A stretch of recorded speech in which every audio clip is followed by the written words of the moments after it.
বিয়ের পর আমি বুঝলাম যে ভালোবাসা মানে শুধু প্রেম নয়, কখনো কখনো বোঝাপড়া, ত্যাগ আর নিজেকে ছাড়ার নাম।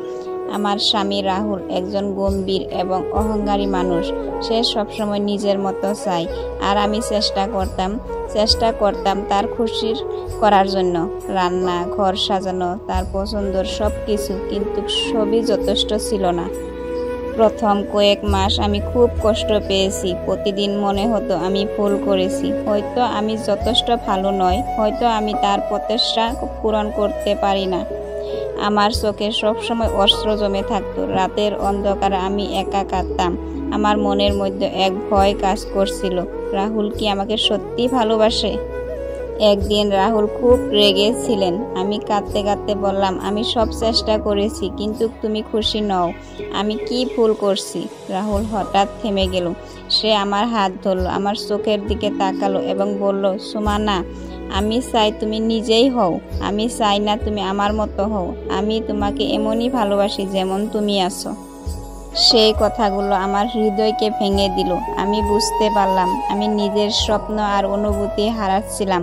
আমি আর তার মতো হওয়ার চেষ্টা করব না। আমি নিজেকে ফিরিয়ে আনব, নিজের মতো সুন্দর, নিজের মতো স্বাধীন। তারপর থেকে আমি ধীরে ধীরে নিজেকে চিনি। রাহুলের সঙ্গে আমি আমার অনুভূতি শেয়ার করি। সে আমাকে বুঝে, আমি তাকে বুঝি। আমরা একে অপরের জন্য নই, একে অপরের সঙ্গে হই। আমি আর কখনো আমার স্বামীর মতো হতে চাই না। আমি শুধু আমি, আর সে শুধু সে। আর সেই সত্যি আমাদের ভালোবাসাকে শক্ত করে। জীবন আমাদের সবসময় পরীক্ষা করে, কখনো কখনো আমাদেরকে বোঝায় আমাদের নিজের অন্তরের সত্যি রূপটি লুকানো উচিত নয়। সত্যিকারের ভালোবাসা মানে একে অপরকে গ্রহণ করা, নিজের মতো হওয়া দেওয়া এবং কখনো কখনো চুপচাপ পাশে থাকা। আমি এখন শান্ত। আমি জানি আমি ভুলেও আর নিজেকে হারাবো না।